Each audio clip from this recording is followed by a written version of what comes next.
I'm Teresa, 34 years old, and I stood outside my childhood home on Christmas Eve watching through the frosted window as my entire family laughed around the dinner table. The same table where I'd eaten countless meals, the same family I'd been supporting financially for 2 years. My sister Diane spotted me through the glass and smirked, mouthing the words that still burn in my chest, "No losers allowed." That's when I decided my family would learn exactly what happens when you bite the hand that feeds you. Before we dive into this story of betrayal and redemption, I'd love to know where you're watching from today. Are you spending time with family who appreciates you?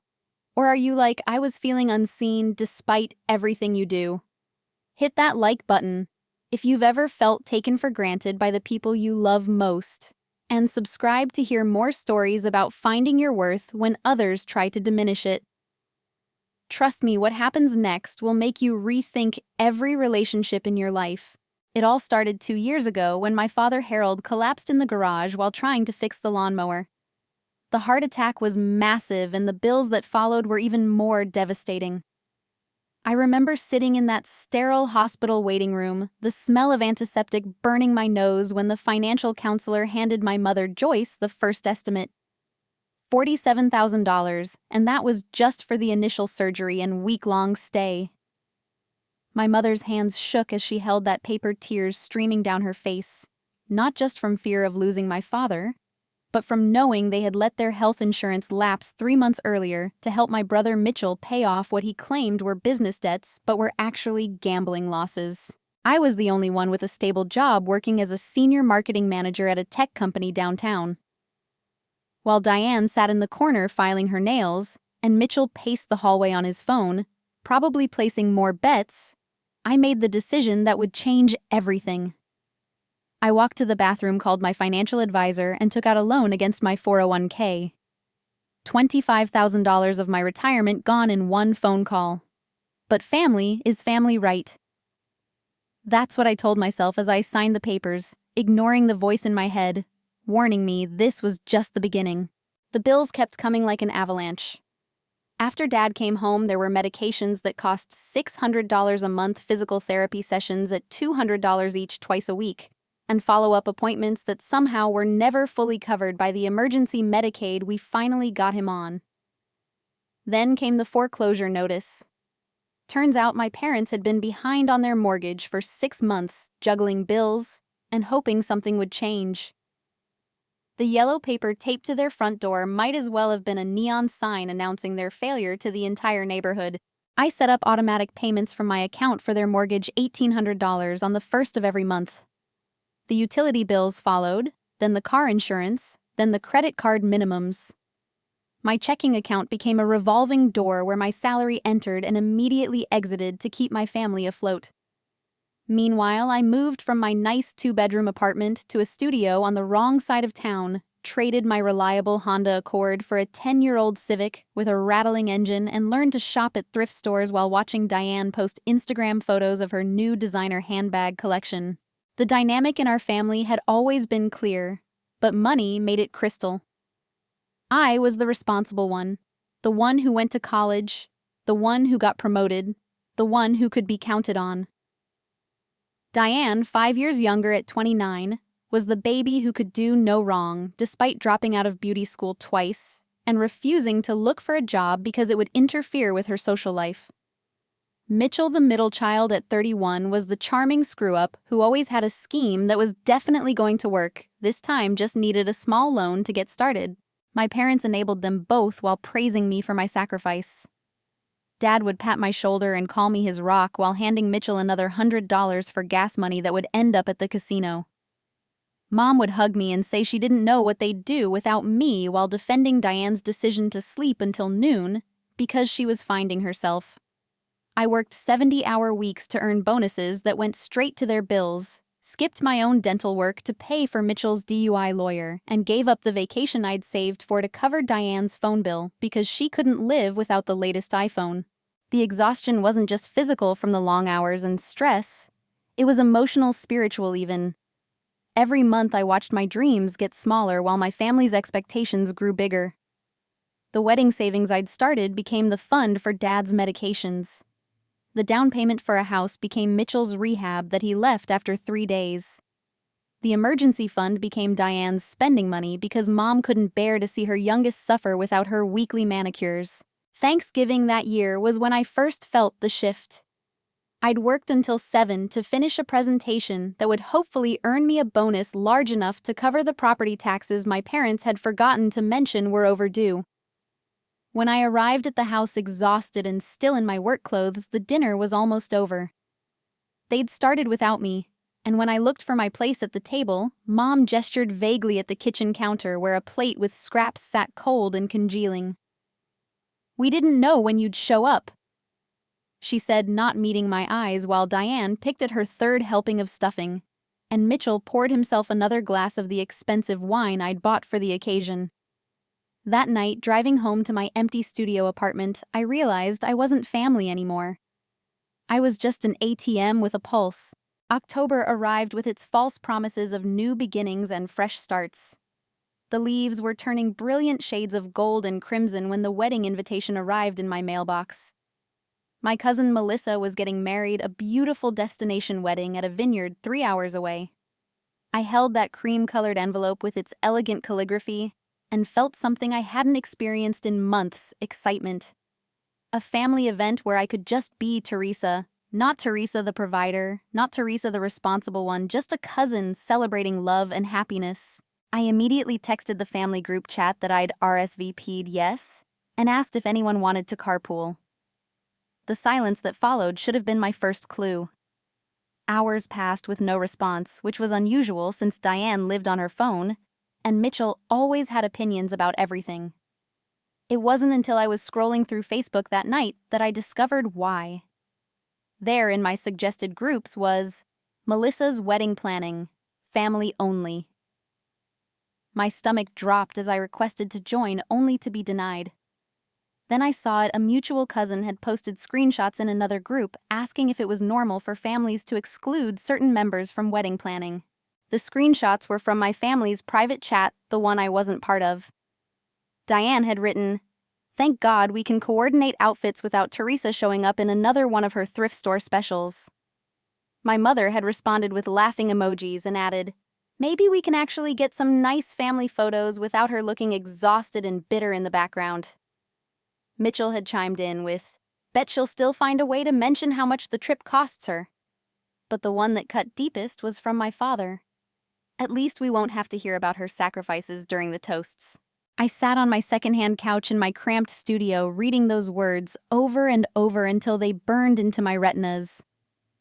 These weren't strangers mocking me. This was my family, the people I was killing myself to support, laughing at my appearance, mocking my exhaustion, dismissing my sacrifices as attention-seeking. My hands shook as I screenshotted everything, some primal part of me knowing I'd need evidence of this betrayal later. November came with its gray skies and early darkness, perfect weather for the confrontation I'd been rehearsing in my head for weeks. I chose a Sunday afternoon when I knew they'd all be home, gathered in the living room I was still paying to keep. When I walked in without knocking, using the key I'd had since childhood, they looked up with the guilty faces of children caught stealing cookies. Except these weren't children, and what they'd stolen was my dignity. "We need to talk about the wedding chat," I said, proud that my voice didn't shake. Mom immediately went on the defensive, waving her hand dismissively. "Oh, Teresa, you're being too sensitive. It was just jokes between family." The irony of her excluding me from the definition of family while taking my money wasn't lost on me. Diane didn't even look up from her phone, just muttered something about people not being able to take a joke anymore. Mitchell, lounging in the recliner I'd bought Dad for his recovery, actually laughed and said I was developing a sugar mama complex and needed to lighten up. My father, the man whose life I'd literally saved by paying for his medical care, sat silently counting the cash I'd just handed him for his prescriptions. When I looked at him searching for any sign of remorse or recognition, he just shrugged and said, "Women and their drama." That's when I met Brandon for the first time. Diane's latest boyfriend emerged from the kitchen, beer in hand, and sized me up with the kind of look that made me instantly understand why Diane had gotten even crueler lately.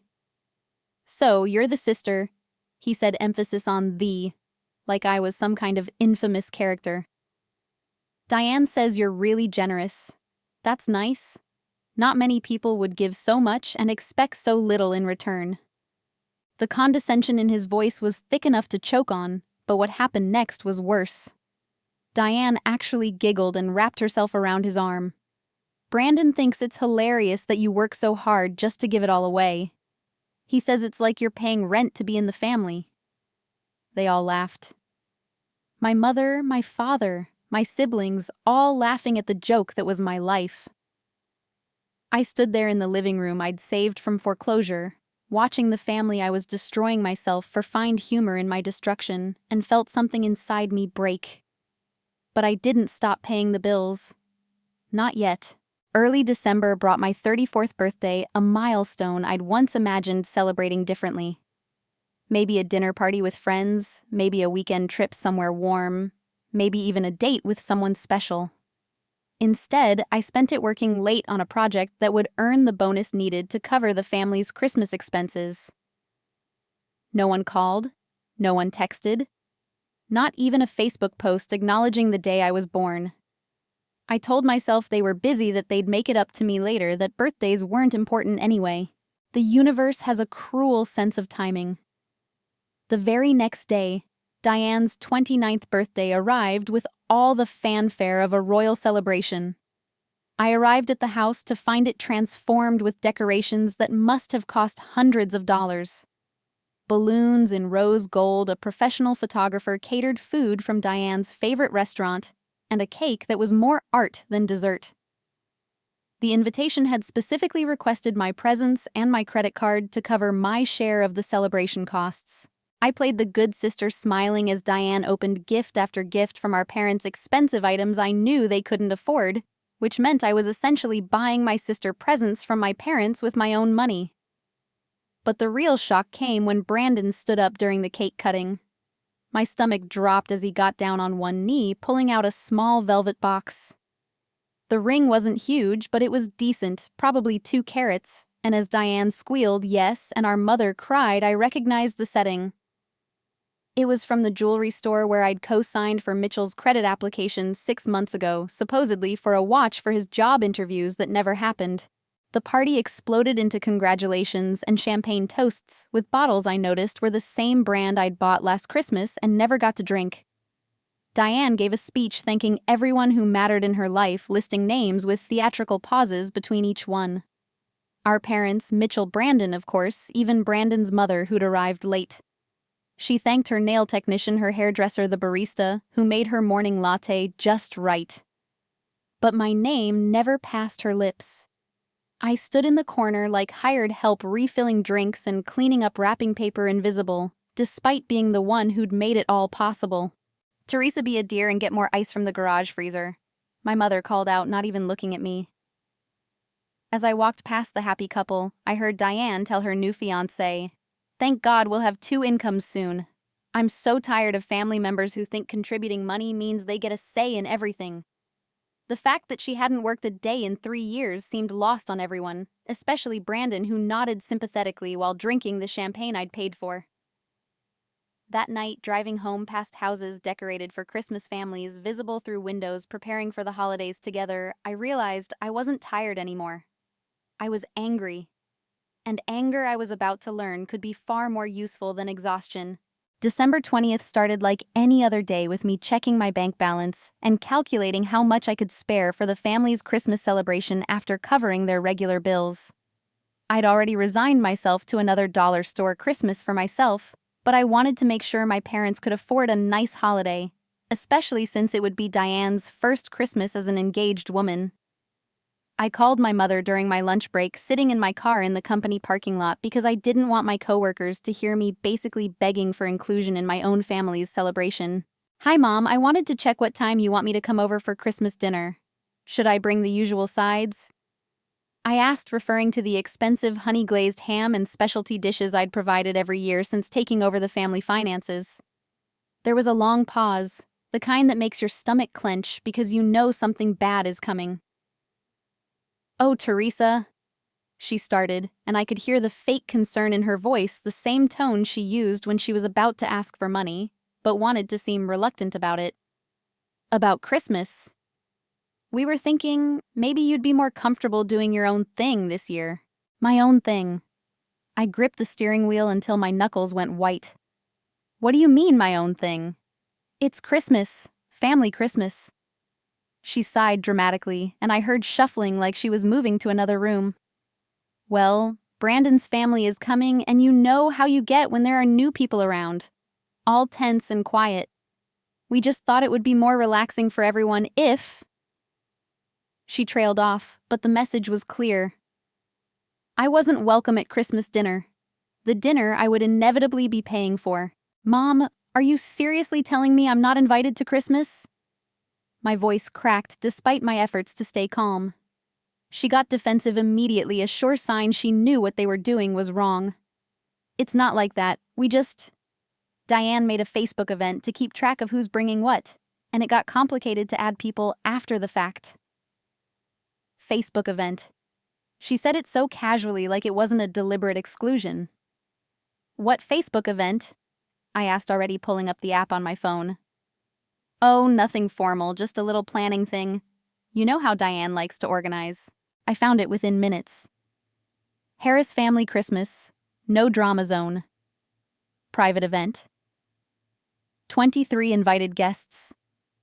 Family members, Brandon's family, even Mitchell's new girlfriend Kendra, who he'd been dating for all of 3 weeks. Everyone except me. The cover photo was a professional family portrait I'd paid for last spring with me cropped out. The irony of them using a photo I'd financed to exclude me from an event I'd be funding wasn't lost on me. The event description, written in Diane's characteristic style, made my blood run cold. A peaceful, joyful Christmas, celebrating with the people who bring happiness and light to our lives. Good vibes only. The comments section was a masterpiece of passive aggression. My Aunt Linda had asked, "No, Teresa," and Diane had responded, "She usually prefers to work through the holidays anyway. You know how she is about her career." Mitchell had added, "Finally a Christmas where we can actually relax without someone making us feel guilty for enjoying ourselves." But the comment that made me close the app was from my mother. It'll be nice to have a Christmas focused on gratitude instead of obligations. December 22nd. I drove to my parents' house unannounced. The hurt had crystallized into determination. I deserved an explanation face-to-face, not through Facebook posts and half-hearted phone calls. When I pulled up, the house was glowing with Christmas decorations I'd paid for, but hadn't been invited to help put up.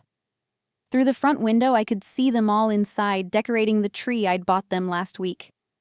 The scene was like something from a Christmas card. My parents, Diane and Brandon, even Mitchell with Kendra, all laughing as they hung ornaments, many of which held memories of Christmases when I'd still been considered family. I didn't knock. I used my key and walked in to find them all frozen, like I'd caught them committing a crime. Which, in a way, I had. The crime of pretending I didn't exist while spending my money. "We need to talk about Christmas," I said, standing in the doorway of the living room. The tree lights twinkled mockingly, illuminating faces that ranged from guilty to annoyed to outright hostile. Diane spoke first, not even pretending to be surprised. "God, Teresa, can't you take a hint? Nobody wants you here." The casual cruelty of it made everyone else shift uncomfortably, but nobody contradicted her. "I'm your sister," I said, hating how small my voice sounded. "I've paid for this house, that tree, those decorations, the food you'll be eating. How can you exclude me from Christmas?" "Because," Diane stood up, Brandon's hand on her shoulder like he was backing up a prize fighter, "it's for family who actually contribute joy, not just money. You walk in here with your tired face and your thrift store clothes, looking like a martyr, making everyone feel bad for actually enjoying life. It's exhausting." My mother finally spoke up, but not in my defense. "Teresa, you have to understand, you always make everything about what you do for us. It's Christmas. We just want to enjoy it without feeling guilty or hearing about sacrifices." The room nodded in agreement, even my father, who wouldn't meet my eyes. Brandon decided to add his wisdom to the conversation. "Look, Teresa, I'm sure you're a nice person, but successful people spend Christmas with equals. Maybe you should find some other..." He paused, searching for the word Charitable cases to spend the holiday with. People more on your level. The room went silent. Even my family seemed to realize he'd gone too far, but still nobody defended me. That's when Diane delivered the killing blow. Besides, she said, examining her engagement ring, this is a couples and family thing. And let's be honest, Teresa. You're 34 single, working yourself to death for people who… She paused dramatically. Well, it's just sad. We don't need that energy. No place for losers who can't even keep a man. The word losers hung in the air like a physical presence. Loser. The woman who paid their bills, saved their home, funded their lives was a loser in their eyes. My father shifted in his recliner. Teresa, maybe it's for the best. You could use a break from family obligations. Obligations. That's what I was to them. An obligation who wrote checks. Mitchell laughed. Actually laughed. Come on, T. Don't act all surprised. You've been playing sugar mama for 2 years. You knew what this was. We appreciate the help, but that doesn't mean we have to include you in everything. Kendra looked uncomfortable but said nothing, already learning her place in this dysfunctional dynamic. So that's it, I asked, looking at each of them. I'm not family anymore, just a bank account. My mother sighed her practiced sigh. Don't be dramatic, Teresa. We'll see you after the holidays. Maybe we can do a lunch or something.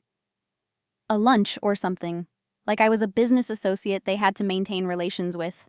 I looked around the room one more time, memorizing their faces. Diane smug and cruel. Brandon dismissive and superior. Mitchell amused and entitled. Kendra silent and complicit. My mother annoyed at the inconvenience of my emotions. My father studying the remote control like it held the secrets of the universe. All right, I said quietly. Merry Christmas. December 23rd. I sat at my small dining table with my laptop open, looking at all the automatic payments scheduled for December 24th. Mortgage payment, $1,800. Utility bills, $450. Credit card payments, $1,200. Car insurance for 3 vehicles, $600. Dad's medications, $600. The numbers blurred as tears filled my eyes, but not tears of sadness. These were tears of rage, of recognition, of resolution. I thought about every sacrifice I'd made. Every overtime hour worked, every meal skipped to save money, every dream deferred, every date canceled because I couldn't afford both dinner out and Dad's heart medication. I thought about sleeping on a mattress on the floor while Diane had a king-sized bed. I thought about driving a car that broke down monthly while Mitchell drove a newer model I'd co-signed for. I thought about wearing shoes with holes while my mother posted pictures of her new outfit for Christmas dinner, the dinner I wasn't invited to attend. My phone buzzed with the family group chat I was still somehow part of. They were planning the menu, discussing prime rib and lobster tails, specialty desserts from the expensive bakery, downtown wines I recognized as costing more than my weekly grocery budget. Mitchell joked about finally having a classy Christmas, and Diane responded with, "No dollar store decorations this year." They were spending my money to exclude me, using my sacrifices to finance their superiority. I moved my cursor to the automatic payment settings. One by one, I canceled them all. Mortgage canceled. Utilities canceled. Credit cards canceled. Insurance canceled. Even Dad's medication automatic refill canceled. Then I went further. I changed every password to every account I'd set up for them. The emergency fund I'd established in my name, but hadn't touched, transferred to my personal savings. The credit cards I'd co-signed on called and removed myself as authorized user. The family phone plan I paid for scheduled for termination December 25th. As I confirmed each cancellation, I felt lighter. 2 years of carrying my ungrateful family on my back, and with a few clicks, I was free. They wanted a Christmas without me. They were about to get exactly that, including without my money. I screenshotted every confirmation, every cancellation notice, every account change, creating a paper trail of my liberation. Then I turned off my phone, poured myself a glass of wine I'd been saving for a special occasion, and toasted myself. Merry Christmas, Teresa. I said to my reflection in the dark window. This year, you're giving yourself the gift of freedom. Christmas Eve morning arrived with a fresh snowfall that made everything look deceptively peaceful and pure. I woke up in my small apartment feeling something I hadn't experienced in 2 years. Freedom. No anxiety about checking my bank balance, no mental calculations about which bill to pay, first no guilt about not doing enough. I made myself coffee with the good beans I'd never felt justified buying before, and sat by my window watching the world wake up to Christmas Eve. At exactly 9:15, the first domino fell. I knew because I'd been tracking the automated systems all night waiting. The mortgage payment that should have processed at midnight had been rejected. The bank's automated system would have called the house at 9, and I could picture my father answering in his gruff morning voice, certain it was a mistake. By 9:30, my phone, which I'd turned back on, showed 17 missed calls. I didn't answer. Let them figure it out. The second domino fell at 10:43 when my father tried to buy the expensive liquor he'd promised to bring to Christmas dinner. I knew the exact moment because he started calling me repeatedly, the calls coming so fast they overlapped. I could imagine him at the liquor store, probably with Mitchell holding bottles of scotch and cognac worth more than my weekly groceries. His credit card declined. The emergency credit card I'd given him, only for medical necessities, maxed out from months of definitely not medical purchases. His personal card that I'd been making minimum payments on, now useless plastic. By noon, the avalanche had begun. Mitchell's car insurance cancellation notice would have arrived by email, effective immediately for non-payment. Diane's spa appointment, the one she'd booked for Christmas Eve afternoon to look perfect for the family photos I wouldn't be in, would have been canceled when her credit card was declined. The same credit card I'd been paying off for months while she ran it back up with purchases she desperately needed, like designer shoes and weekly nail appointments. The family group chat exploded. I watched the messages roll in like a disaster movie in real time. Mitchell. WTF happened to the insurance? I just got pulled over. Mom. The bank is saying we're 3 months behind on the mortgage. That can't be right. Diane. This stupid spa says my card is declined. Teresa must have screwed something up. Dad. Someone needs to fix this now. Then came the private messages. Mom, first trying to sound calm, but her voice messages betraying her panic. Sweetie, there seems to be some confusion with the bills. Call me back so we can sort this out. Then, 5 minutes later. Teresa, this is serious. Your father is very upset. Please call immediately. Then, whatever point you're trying to make, you've made it. Now fix this. Mitchell's messages were less subtle. You better fix this or I swear to God. Followed by, I know where you live, and you can't just abandon family. The irony of him threatening to visit the apartment he'd never bothered to see before wasn't lost on me. His final message was a voice note where I could hear Kendra in the background trying to calm him down as he screamed about being stuck on the side of the highway because he couldn't renew his registration without insurance. But the messages that gave me the most satisfaction were Diane's. They started entitled and got progressively more desperate. Fix whatever you did now. I have appointments. Then Brandon's family will be here in 2 hours. You're ruining Christmas. Then please, Teresa. I'm sorry about what I said. Just turn the cards back on. And finally, a voice message where she was clearly crying. How could you do this to us on Christmas? What kind of person are you? The kind of person who is done being used, I thought, sipping my coffee and watching the snow fall heavier. By 4 o'clock, they were in full crisis mode. I knew because Mrs. Henderson from next door to my parents called me concerned. Teresa, dear, I don't mean to pry, but your father is in the front yard screaming at someone on the phone about foreclosure, and your mother is crying on the porch. Is everything all right? Everything is exactly as it should be, Mrs. Henderson, I told her. They're just learning about consequences. Have a Merry Christmas. She was quiet for a moment before saying, Good for you, dear. It's about time. Apparently, the neighbors had noticed more than my family thought. Evening came with the kind of dramatic winter sunset that makes everything look like a movie. I decided to drive past the house not to gloat, but to see.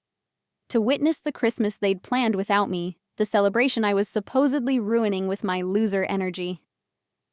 I parked across the street engine running for warmth and watched through the windows they'd never bothered to put curtains on because privacy cost money they preferred to spend elsewhere. The scene inside was nothing like the magical Christmas card moment they'd planned. I could see my father pacing phone pressed to his ear, probably calling relatives to borrow money.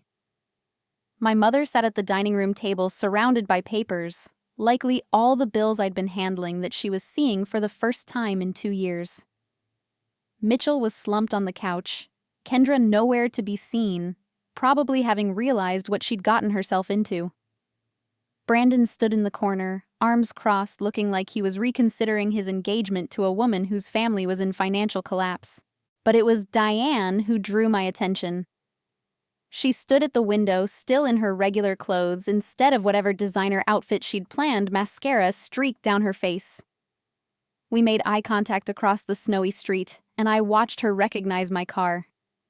Her expression shifted from despair to rage in an instant. She mouthed something I couldn't make out, then turned and must have announced my presence because suddenly everyone was moving toward the door. I could have driven away then, but I waited. They deserved to see me, to know I was fine while their carefully constructed illusion crumbled. Diane burst out the front door without a coat, Brandon trying to hold her back. She made it halfway across the yard before the cold stopped her, but her voice carried clearly through the winter air. "No losers allowed. Remember hope. You're enjoying your Christmas alone." Loser. The word that had started my resolution echoed across the snow, but it didn't sting anymore. I wasn't a loser. I was a woman who'd finally won by refusing to play a rigged game. I put the car in drive and pulled away slowly, watching in my rearview mirror as my family stood in the snow, Brandon ushering Diane back inside my parents in the doorway, looking older than I'd ever seen them. Mitchell had his middle finger raised classy to the end. I drove home through streets lined with houses glowing with Christmas lights, families visible through windows, opening presents and sharing meals. For a moment, just a moment, I felt a pang of loneliness.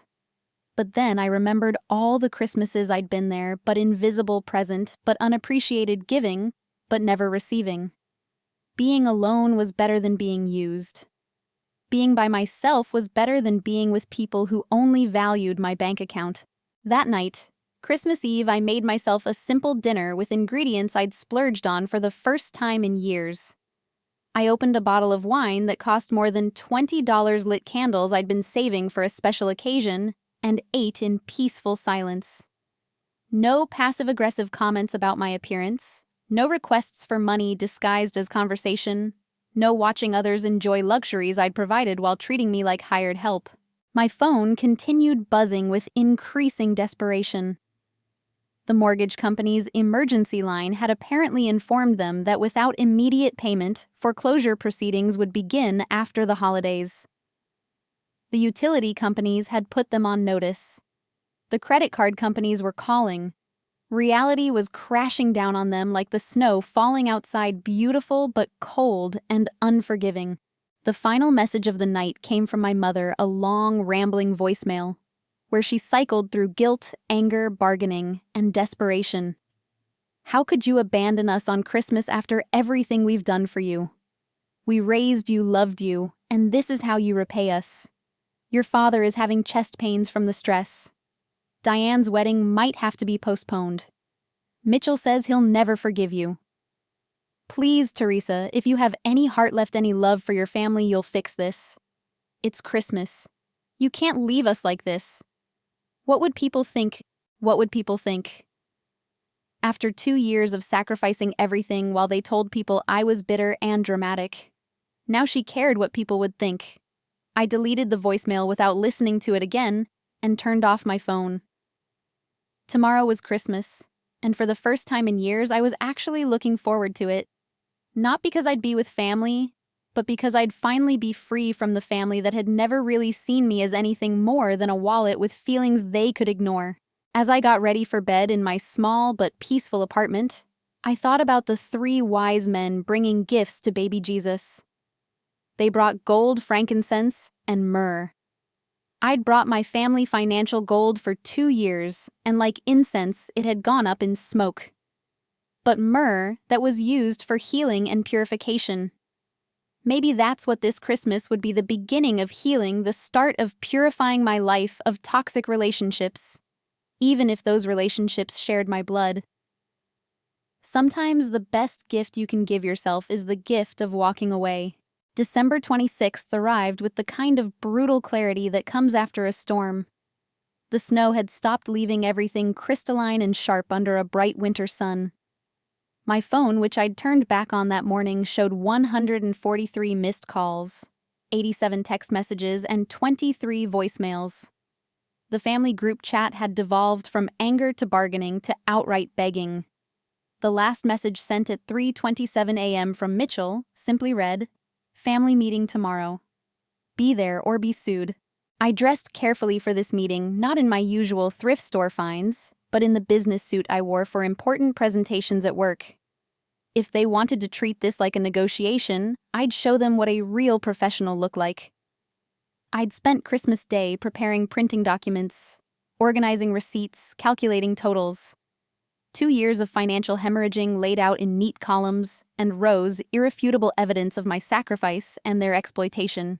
The house looked different in the harsh morning light. The Christmas decorations seemed gaudy rather than festive. The front yard showed signs of neglect I'd been too busy to notice before. There were 3 cars in the driveway besides mine, my parents' Mitchell's, and a new one that must belong to Brandon. The fact that he'd come to this family meeting told me everything I needed to know about his priorities. I didn't knock. My key still worked, though I suspected not for much longer. The living room had been rearranged into something resembling a courtroom, with my family arrayed on one side like prosecutors, and a single chair left empty facing them, clearly meant for me. The Christmas tree stood in the corner, presents still unopened underneath it, a testament to how completely I'd disrupted their plans. "How dare you show your face here?" Diane started before I'd even sat down. She looked rough, her usually perfect appearance cracked and showing the real person underneath. No professional makeup, no designer clothes, just a woman who'd realized her free ride was over. Brandon sat beside her, his expression calculating, probably wondering if marrying into this financial disaster was still worth it. I didn't respond to her outburst. Instead, I calmly opened my briefcase and began laying out documents on the coffee table. Bank statements, canceled checks, payment confirmations, loan documents. The evidence spread across the table like a paper accusation, and I watched their faces change as they began to understand the scope of what I'd been doing. Over the past 26 months, I began using my presentation voice, the one that had earned me promotion after promotion while they'd called me a workaholic. I have provided this family with financial support totaling $127,432. The number hung in the air like a physical presence. Even I was shocked, seeing it all totaled up, the full weight of my sacrifice reduced to a figure that could have been a house down payment, a business investment, a secure future. "That's impossible," my mother whispered, but her face said she knew it wasn't. I continued pulling out specific receipts. Mortgage payments, $43,200. Medical expenses, $31,800. Credit card payments, $19,600. Utilities, $8,400. I kept going, each number another nail in the coffin of their denial. Mitchell tried to interrupt. "Nobody asked you to..." But I cut him off with a raised hand and pulled out my phone. "I have here a recording from November 15th, Mitchell, where you called me crying, begging me to pay your gambling debts or, quote, they'll break my legs, to please, you're the only one who can help. Would you like me to play it?" He shut up. Then came the screenshots. Every cruel message, every excluded event, every mocking comment about my appearance, my job, my single status. I'd printed them all, blown them up so nobody could claim they couldn't read them. The Facebook event for Christmas, no drama zone, with its pointed exclusion. The family group chat messages laughing about my martyr complex, while simultaneously planning how to ask me for more money. The most interesting one, I said, pulling out the final screenshot, Is this message from you, Diane, sent to Brandon on December 10th? You wrote, and I quote, "Once we're married, we won't need Teresa's money anymore. Brandon's promotion plus what we can guilt out of her for the wedding should set us up. Then we can finally cut the loser loose." Diane's face went white. Brandon shifted away from her slightly, perhaps realizing he'd been part of a longer con than he'd thought. "That was taken out of context," Diane stammered, but we all knew it wasn't. The context was exactly what it appeared to be. I was only valuable as long as I was useful. "Now," I said, organizing my papers back into neat stacks, "let's discuss the terms moving forward." My father, who'd been uncharacteristically quiet, finally spoke. "Terms, you destroyed this family on Christmas, and you want to discuss terms?" His voice shook with anger, but underneath it I heard fear. "Good. I destroyed nothing," I replied calmly. "I simply stopped enabling. But because I'm not the monster you've painted me as, I'm willing to resume financial support under the following conditions." I pulled out a typed document I'd prepared. 1, each family member will provide a written apology, acknowledging the specific ways they've used and abused me. This apology will be posted publicly on Facebook, tagged, to ensure all our mutual friends and relatives see it. "Absolutely not," Diane hissed, but I continued. 2, moving forward, any financial support will require monthly accounting of how the money is spent with receipts and documentation. 3, Diane must obtain employment within 30 days and maintain it. 4, Mitchell must enter a gambling addiction program and provide proof of attendance. 5, family therapy sessions, which I will choose the therapist for mandatory for everyone receiving financial help. "This is blackmail," Mitchell shouted, standing up so fast his chair fell backward. "You can't force us to humiliate ourselves just because you got your feelings hurt." But my mother was looking at the foreclosure notice that had arrived yesterday, the final notice from the power company, the credit card statements showing minimum payments that would take decades to clear. "It's not blackmail," I said quietly. "It's business. You've made it clear I'm not family, just a resource. So I'm treating this as a business transaction. These are my terms. Take them or leave them." Brandon chose that moment to speak for the first time. "This is ridiculous. Teresa, you're being vindictive and petty. Successful people don't hold grudges like this." I turned to him with a smile that didn't reach my eyes. "Brandon, you're right. Successful people don't hold grudges. They also don't tolerate disrespect. Which brings me to my additional requirement, a written apology from you specifically for calling me a loser and suggesting I spend time with people on my level. Posted publicly, of course." The explosion was immediate and predictable. Diane lunged across the coffee table, scattering papers, screaming about how I was ruining her life, her wedding, her future.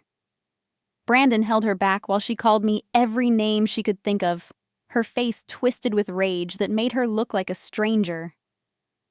Mitchell threw a glass against the wall, shouting about family loyalty and blood being thicker than water. My mother sobbed dramatically about her heart clutching her chest in a performance worthy of a soap opera. But it was my father's reaction that surprised me. He stood slowly, his face red with fury, and pointed at me with a shaking finger. "You want to tear this family apart over money? Fine. But don't pretend you're some victim here, Teresa. You chose to help. Nobody forced you. Real family doesn't keep score. Real family doesn't demand payment for love. Real family," I said, standing to face him, "doesn't call me a loser after taking my money. Real family doesn't exclude me from Christmas while spending my bonus on prime rib.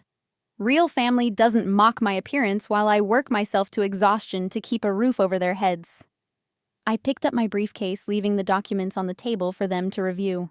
"I'll give you 48 hours to decide," I said, heading for the door. "Accept my terms or handle your financial situation yourselves. Oh, and one more thing." I turned back to see them all staring at me with a mix of hatred and desperation. "I've already consulted with a lawyer. If you choose to sue me, we'll countersue for financial abuse, emotional distress, and fraud. Mitchell, those gambling debts you had me pay." The ones you said were for medical expenses. That's fraud. Diane, the credit cards I've been paying that you've been using for personal shopping, while claiming they were for job interview clothes, also fraud. The silence that followed was beautiful.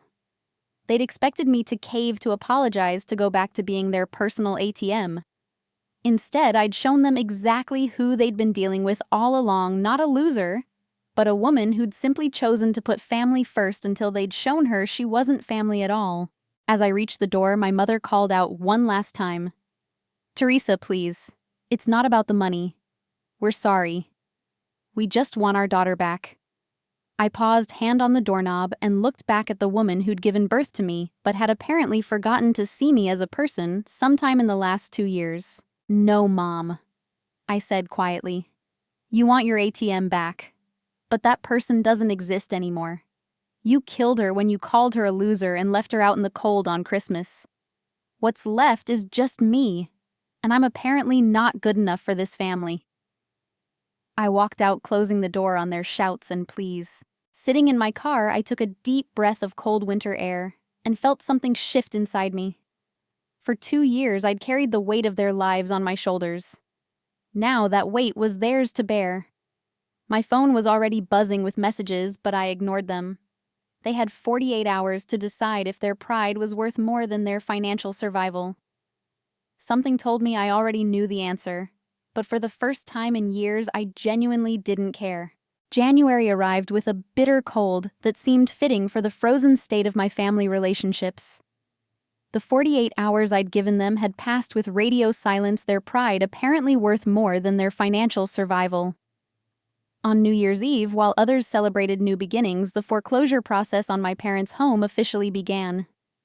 I knew because Mrs. Henderson called to tell me about the notice posted on their door, her voice a mix of sympathy and something that sounded like approval. The family's fall from their middle-class comfort was swift and brutal. Within 2 weeks of my financial exit, the house of cards collapsed entirely. The power was shut off first, leading to my parents temporarily moving in with my mother's elderly mother, Grandma Rose, who had a small 2-bedroom apartment across town. The fact that they'd ignored her for years unless they needed something made this particularly ironic.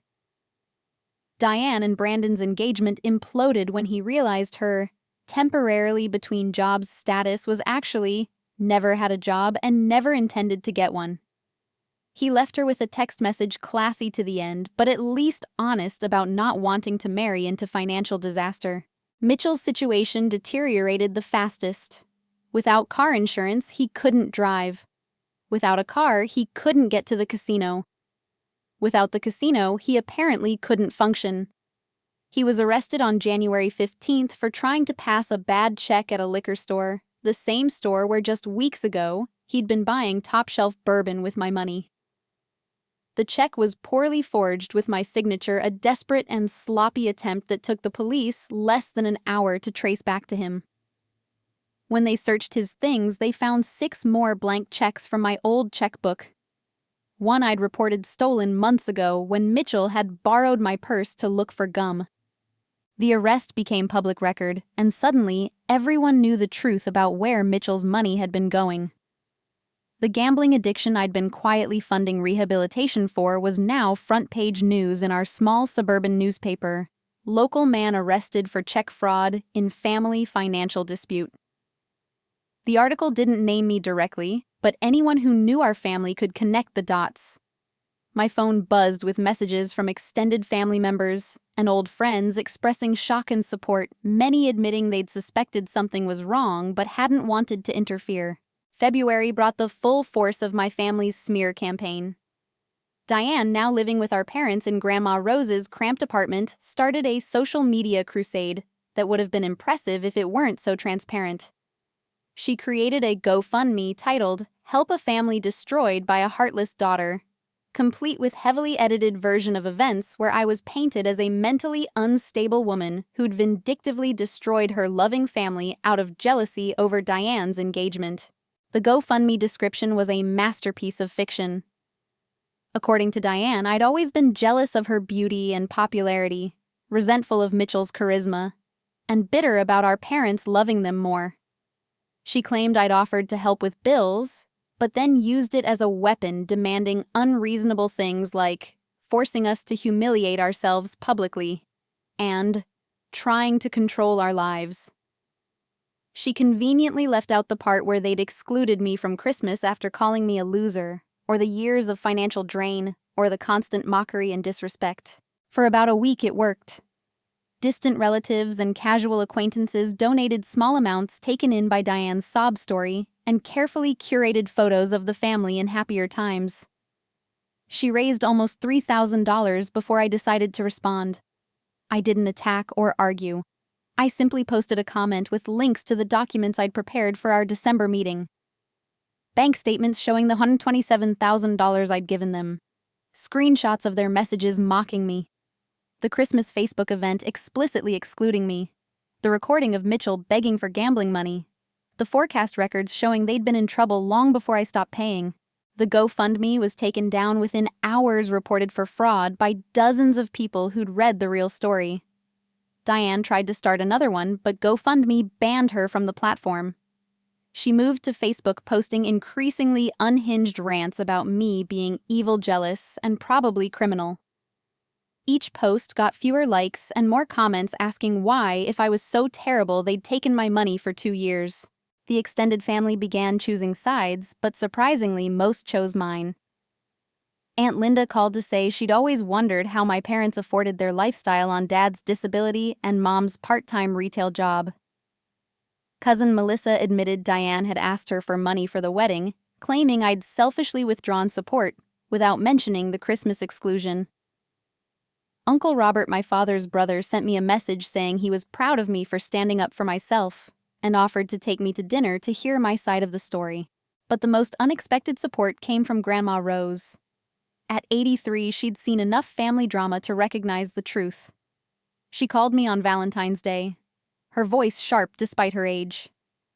"Teresa, sweetheart, I've got your parents here lying through their teeth about you, that girl of theirs posting nonsense online, and your brother calling collect from jail. I may be old, but I'm not stupid. You want to tell me what really happened?" I told her everything, and she listened without interrupting. When I finished, she sighed deeply. "I raised your mother better than this. Or at least I thought I did. You did the right thing, sweetheart. Sometimes you have to cut the rot out before it spreads to the whole tree." Before hanging up, she added, "Oh, and don't worry about them staying here much longer. I've given them 60 days to find alternative arrangements. I'm too old to be dealing with their drama." March brought the final confrontation with Mitchell's legal situation. His public defender contacted me about testifying regarding the forged checks. I agreed, providing documentation of all the legitimate financial support I'd given him versus his fraudulent attempts. In court, Mitchell looked smaller than I'd ever seen him, wearing an ill-fitting suit, probably borrowed from someone at the jail. He'd lost weight, his gambling addiction harder to feed behind bars, and for a moment, I felt a flicker of sympathy. That flicker died when he took the stand and tried to claim I'd given him permission to use the checks as part of our financial arrangement. He painted himself as the victim, saying I'd been controlling and manipulative with money, forcing the family to beg for basic necessities while I lived in luxury. The prosecutor calmly presented my bank records, showing my studio apartment rent, my 10-year-old car registration, and the thrift store charges on my credit card. Then they showed Mitchell's casino player's card history, thousands spent in the months I was supporting him. He was sentenced to 18 months probation and ordered to pay restitution. As they let him out, he turned to me and mouthed, "This isn't over." But his eyes said it was. The baby brother I'd protected from bullies, taught to ride a bike, and later enabled into destruction was gone, replaced by someone I didn't recognize and couldn't save. The family home finally sold in a foreclosure auction in late March, purchased by a young couple who planned to renovate it. I drove by one last time as they were moving out, watching strangers carry out the furniture I'd helped pay for the memories I'd helped create. My mother stood in the driveway directing movers with the same imperious tone she'd used to direct me to get more ice at Diane's engagement party. She saw my car, but didn't wave, didn't acknowledge me. We were strangers now, connected only by DNA and damaged history. Diane's final attempt at revenge came through Brandon of all people. He reached out on LinkedIn of all places, claiming he wanted to apologize and maybe discuss business opportunities. Suspicious but curious, I agreed to meet him for coffee at a public place. He showed up in a suit that screamed, "Fake it till you make it," and immediately launched into a pitch about a revolutionary marketing opportunity that he thought my expertise could help with. It took me less than 5 minutes to realize this was another scheme. He'd recorded our entire conversation trying to get me to admit to financially abusing my family or say something that could be used against me in a civil suit. When I called him out on the obvious recording device in his pocket, he had the nerve to look offended. "I'm trying to help you here, Teresa. One business professional to another." I laughed, really laughed for the first time in months. "Brandon, you're unemployed living with your mother and trying to secretly record me for your ex-fiancé who dumped you the moment you weren't useful anymore. We're not colleagues. We're not anything." I left him with the coffee check, a small petty revenge that felt surprisingly good. Spring arrived with unexpected warmth both in weather and in my life. The constant stress of supporting my family while being demeaned by them had affected me more than I'd realized. Once that weight lifted, I discovered I had energy I hadn't felt in years. I started running again, something I'd given up because gym memberships were a luxury I couldn't afford while paying for Diane's yoga classes. My work performance, already good, became exceptional without the distraction of family financial crises. My boss, Claire, called me into her office in early April, and I braced for bad news out of habit. Instead, she promoted me to vice president of marketing with a salary increase that would have made my family weep with envy and regret. "Teresa," she said, sliding the offer letter across her desk, "I've watched you handle personal challenges with more grace than most people handle coffee orders. You've been running on half power and still outperforming everyone. I want to see what you can do at full capacity." I accepted, of course, and used the signing bonus to finally move out of my studio apartment into a real home, a 2-bedroom condo with actual sunlight and a kitchen where I could cook real meals instead of surviving on cheap takeout. The irony wasn't lost on me that I could now afford everything my family had mocked me for not having precisely because I wasn't supporting them anymore. My personal life, which had been non-existent for 2 years, slowly began to rebuild. A coworker, James from the IT department, asked if I wanted to grab drinks after work to celebrate my promotion. One drink turned into dinner turned into weekly dates, and suddenly I was in a relationship with someone who saw me as a person, not a bank account. James knew my story had actually been one of the people who'd supported me publicly when Diane's social media campaign was at its worst, and never once suggested I should reconcile with my family, because blood is blood. The therapy I started in May helped me understand the dynamics I'd been trapped in. Dr. Martinez, a specialist in financial abuse and family trauma, helped me see how my role as the responsible eldest daughter had been weaponized against me. "You were programmed from birth to be the caretaker," she explained during one session. "Your parents created a dynamic where your worth was tied to what you could provide, not who you were. Your siblings learned to see you the same way. Breaking free wasn't cruel, Teresa. It was necessary." Through therapy, I also connected with a support group for survivors of financial abuse. The stories I heard there made me realize how common my experience was. Men and women who'd been drained dry by family members who claimed love while showing only greed. Parents who'd mortgaged their retirements for adult children who refused to work. Siblings who'd stolen inheritances while playing victim. We shared our stories, our pain, and slowly our healing. My friend Natalie came back into my life in June. Diane had driven her away years ago with lies and manipulation, claiming Natalie had said horrible things about me that I now knew were fabrications. We met for lunch, and she cried when she heard what I'd been through. "I should have reached out," she said. "I knew Diane was lying, but she was so convincing, and you seemed to take her side." I hadn't taken anyone's side. I'd just been too exhausted from working to pay their bills to fight for my friendships too. By July, I had a promotion, a real home, A loving boyfriend, reconnected friendships, and most importantly, peace.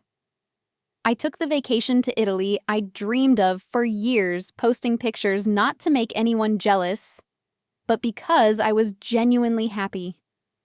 I stood in the Sistine Chapel looking up at Michelangelo's masterpiece and thought about how creation sometimes requires destruction first.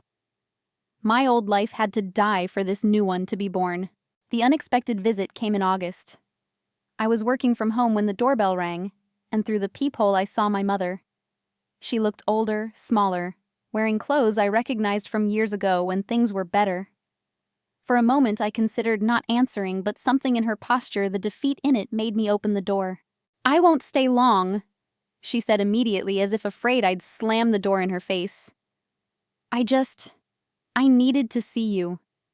To say things that should have been said months ago." I let her in but didn't offer coffee or comfortable seating. We sat at my dining table like strangers conducting business.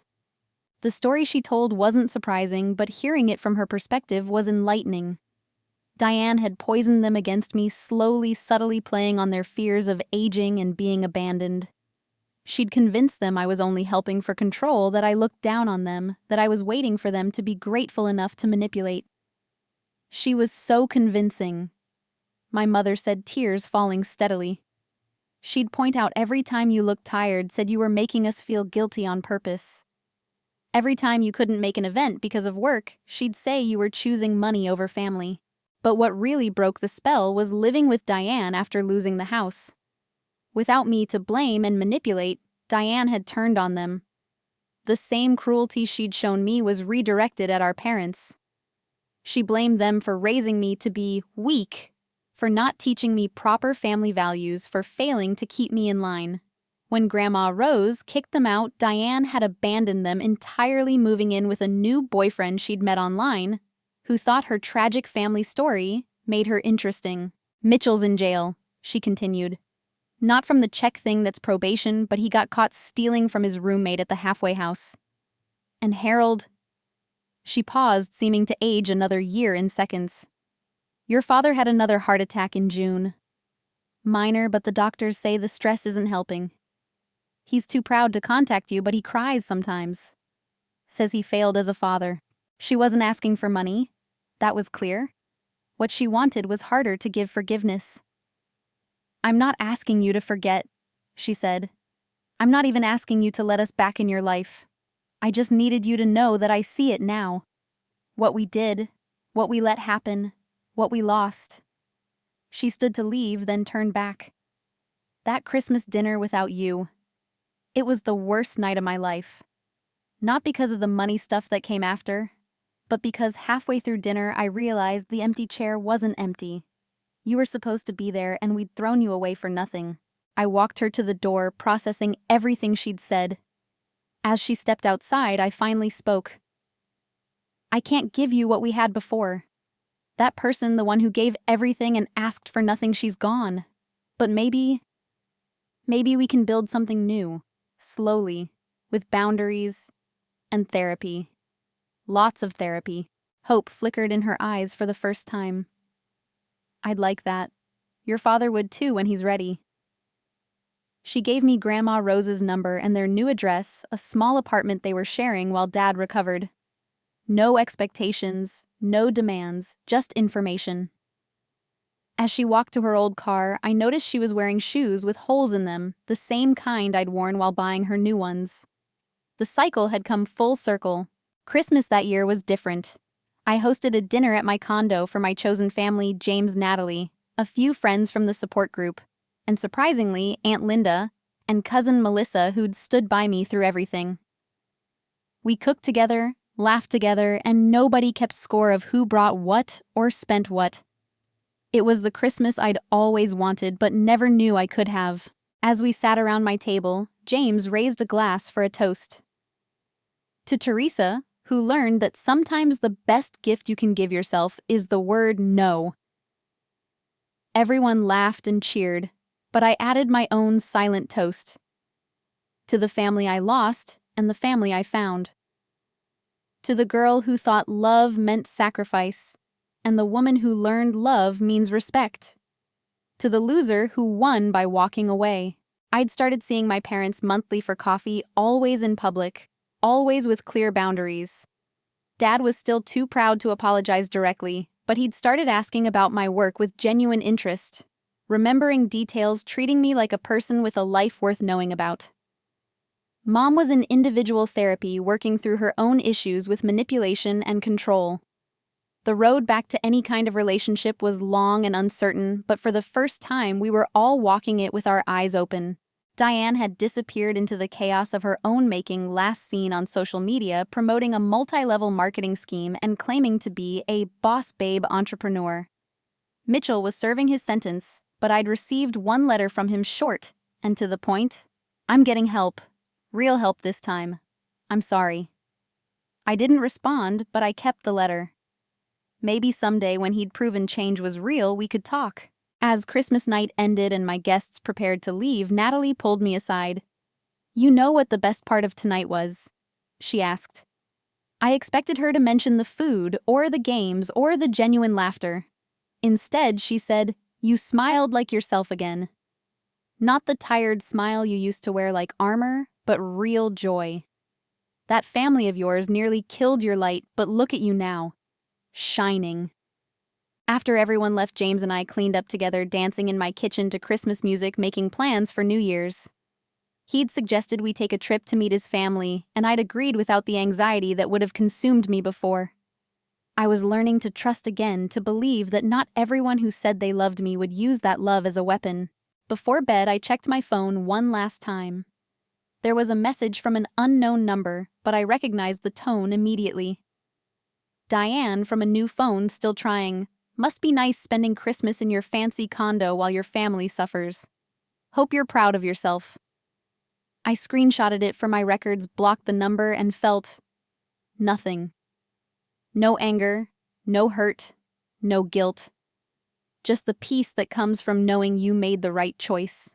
As I lay in bed that night in my home that I'd earned next to a man who valued me for me, having spent the holiday with people who knew how to love without taking, I thought about that Christmas Eve a year ago when I'd stood outside in the snow being called a loser. That woman, cold and hurt, and finally angry enough to save herself, had been the bravest version of me that ever existed. She'd lost a family that never really saw her, but gained a life actually worth living. What advice would I give to someone in a similar situation? Trust your worth isn't determined by what you provide. Love shouldn't come with a price tag. Family isn't just about blood, it's about respect, genuine care, and mutual support. Sometimes the most loving thing you can do for yourself, and even for them, is to stop enabling dysfunction. It's not cruel to demand respect. It's not selfish to protect your resources. It's not wrong to walk away from people who only see you as a wallet. Before you judge my story, let me ask you something. If you've read this far, maybe you see yourself in my experience. Maybe you're the one everyone calls when they need something but forgets when they're celebrating. Maybe you're tired of being valued only for what you provide. What boundary do you need to set today? What toxic relationship are you funding with more than just money, but with your very soul? Share your thoughts in the comments below, and remember, sometimes the person who most needs your generosity and compassion is yourself. If this story resonated with you, please hit that like button and subscribe for more content about breaking free from toxic patterns and building the life you deserve. Share this with someone who needs to hear that they're not a loser for having boundaries. They're a winner for recognizing their worth. Thank you for listening to my story, and remember, the best investment you can ever make is in your own self-respect.